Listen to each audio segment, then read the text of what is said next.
Welcome to Media Literacy Empowered.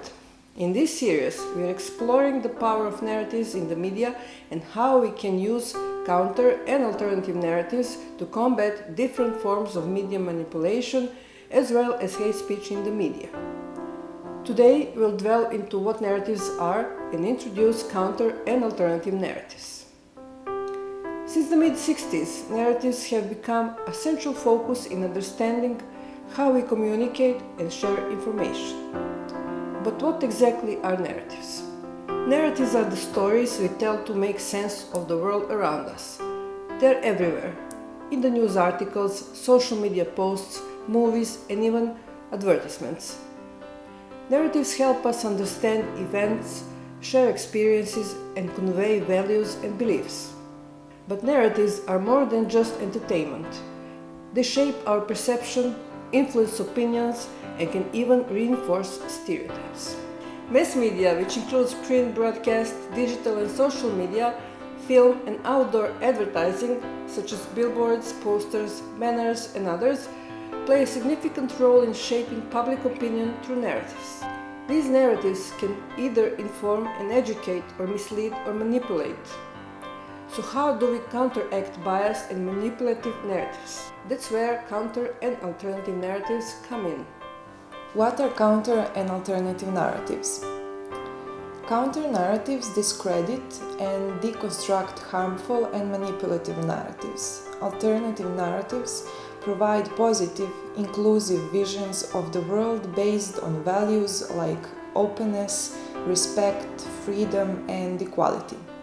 These narratives do more than just provide facts. They connect with people's emotions, experiences, and perspectives, making them powerful tools against misinformation and hate speech. The We Can manual, developed by the Council of Europe, offers practical strategies for creating these narratives. Chapters 2, 3, 4, and 5 are particularly helpful for understanding and countering hate speech and developing alternative narratives. By learning to identify and deconstruct harmful narratives, seeking diverse and credible sources, and understanding the context of these narratives, we can foster a more informed and tolerant digital space. To effectively counter manipulative narratives, let's explore 7 key steps outlined in the We Can manual. Deconstructing manipulative narratives. Media literacy programs can teach individuals to critically analyze media content, identifying manipulative narratives that promote hate speech or misinformation. By deconstructing these narratives, participants can recognize the underlying biases and agendas, discrediting their validity. Providing diverse and credible sources. Emphasize the importance of seeking information from diverse and credible sources. By exposing individuals to a variety of perspectives and reliable sources, they can challenge and question manipulative narratives. Emphasizing contextual understanding. Understanding the context in which manipulative narratives are disseminated is crucial.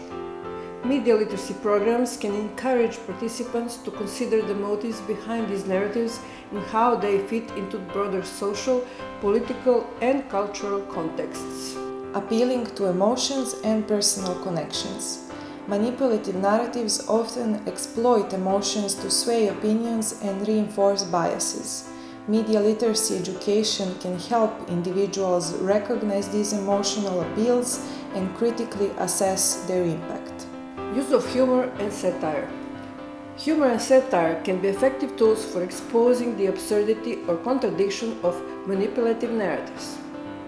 Recognizing satire and humor in media content can help individuals see through manipulative tactics and question the credibility of such narratives. Facilitating dialogue and personal contact. Creating spaces for dialogue and personal contact with individuals from diverse backgrounds can humanize marginalized groups and challenge stereotypes enforced by manipulative narratives. Promoting alternative narratives. Media literacy programs can empower individuals to create and share alternative narratives that promote truth, fairness, and equality. Providing platforms for diverse voices to be heard helps challenge manipulative narratives and often more accurate and inclusive representations of reality. Analyze the content, structure, and tone of oppressive narrative. What is the central theme in your example? Is the content biased, manipulative from beginning to end? Is the oppressive narrative a reaction to something? What is the background story? What kind of language is used? Is it formal or informal? Analyze the intention and purpose of the oppressive narrative. Who is the target audience in your example? To whom are the messages directed? Does your example call for some action? Are there stereotypes, prejudices, or discrimination in your example? Analyze the context of the oppressive narrative. What is the current social, political, or economic context? What is the historical context? What is the cultural context? Analyze the media distribution of the oppressive narrative. What types of media reported on your example? How visible was your example? At what levels was media distribution achieved? Local, national, regional, international.